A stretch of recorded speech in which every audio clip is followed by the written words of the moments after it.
Is the Night's King a Stark? Old Nan thinks so. If she's right, that seems significant, so what does it all mean? Let's take a look. Hi everyone, this is Robert. Welcome to In Deep Geek. On this channel we cover A Song of Ice and Fire, The Lord of the Rings and other great fantasy books and TV shows like The Witcher. Welcome. When Bran and co. reach the Night Fort on their journey north, they spend a little time looking around before deciding to spend the night in the old kitchens. The Night Fort is an ancient and spooky place with many legends attached to it, and Bran finds himself remembering in particular the legend of the Night's King, who had been the 13th Lord Commander of the Night's Watch. Old Nan told him the story when he was in Winterfell. A woman was his downfall, a woman glimpsed from atop the wall, with skin as white as the moon and eyes like blue stars. Fearing nothing, he chased her and caught her and loved her, though her skin was cold as ice. And when he gave his seed to her, he gave his soul as well. He brought her back to the Night Fort and proclaimed her a queen and himself her king, and with strange sorceries he bound his sworn brothers to his will. For 13 years they had ruled, Night's King and his corpse queen, till finally the Stark of Winterfell and Joramun of the Wildlings had joined to free the Watch from bondage. After his fall, when it was found he had been sacrificing to the others, all records of Night's King had been destroyed, his very name forbidden.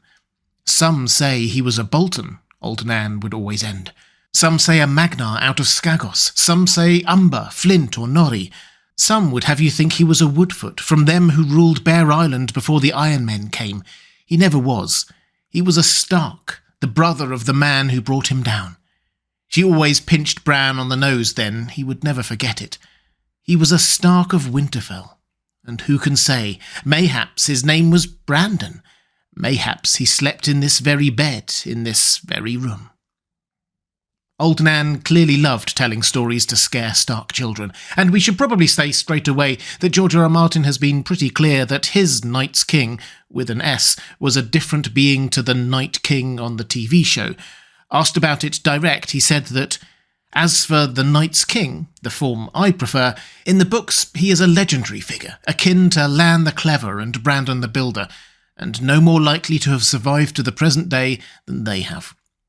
So we're looking at a legendary figure in Westeros history, rather than the leader of the White Walkers in the main story.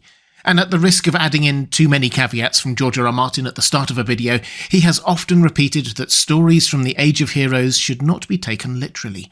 So Night's King is a story, probably based on true events in some way, but passed down generation to generation for millennia. So we shouldn't take every word of it as literal historical truth. Still, the Night's King is clearly an evil character, connected in some way to the others, or other worship, and probably a Lord Commander of the Night's Watch. And the whole thing took place a very long time ago, probably not too long after the end of the first long night. The exact identity of the Night's King is a mystery.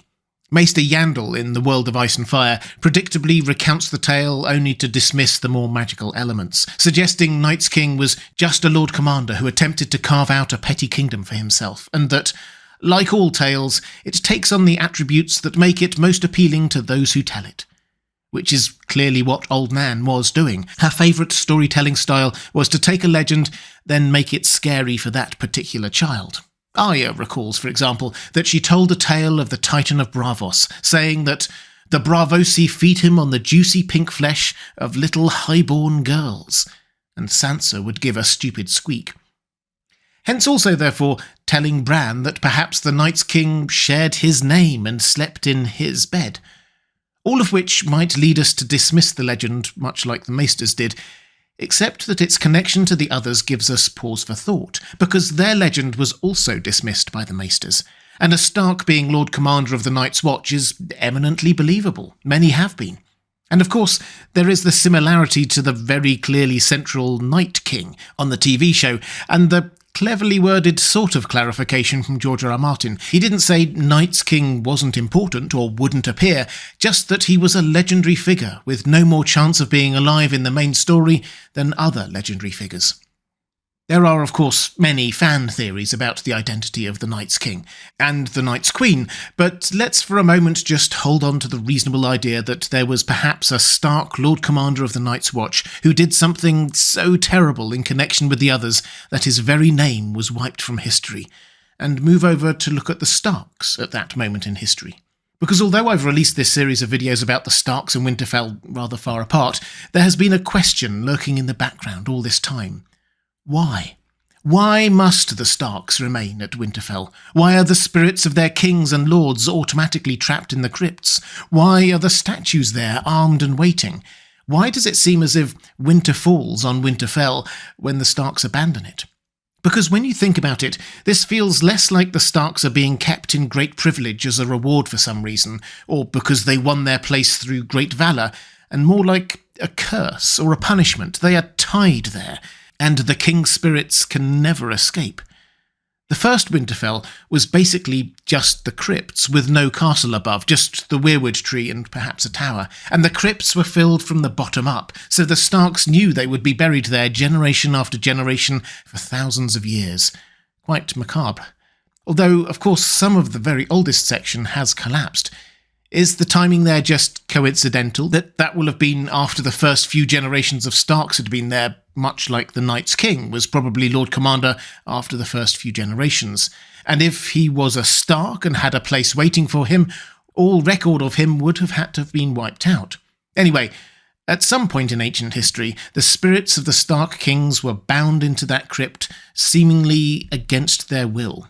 We read that, by ancient custom, an iron longsword had been laid across the lap of each who had been Lord of Winterfell to keep the vengeful spirits in their crypts. These spirits are vengeful and have to be kept trapped in there.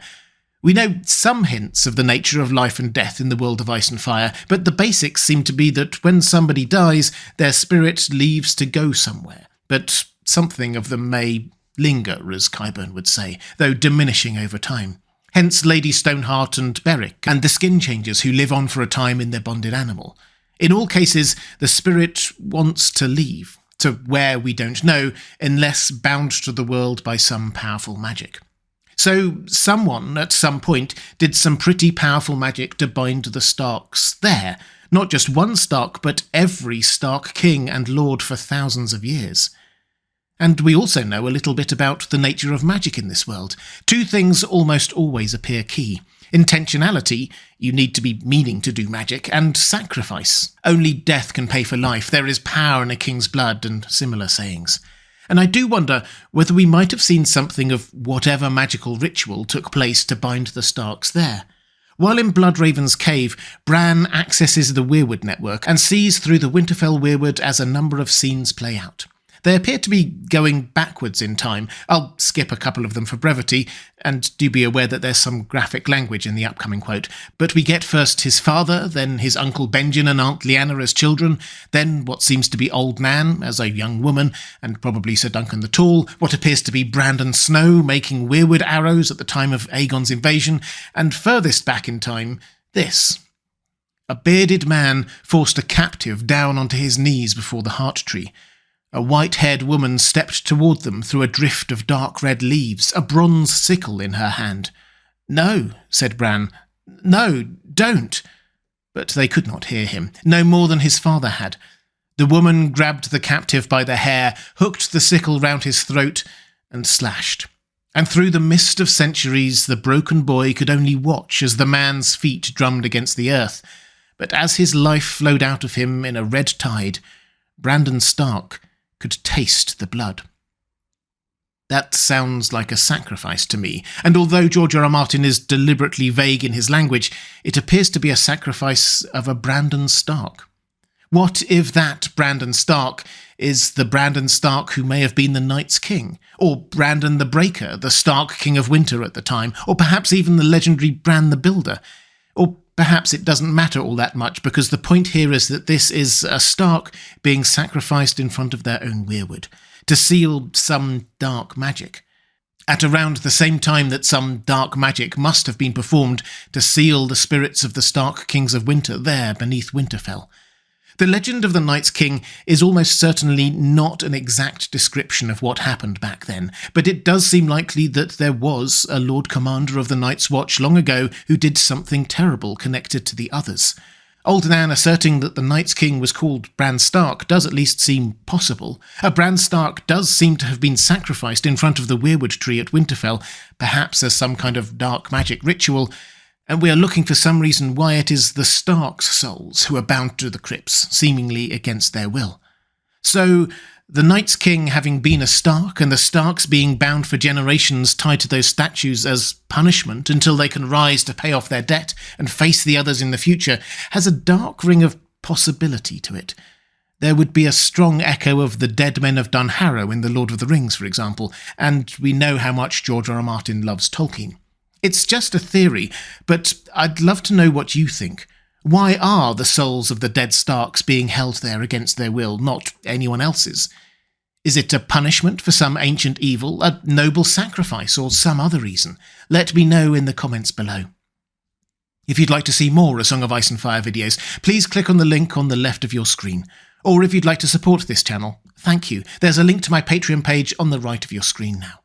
That's all for this time. Thanks for watching. I'll see you again soon.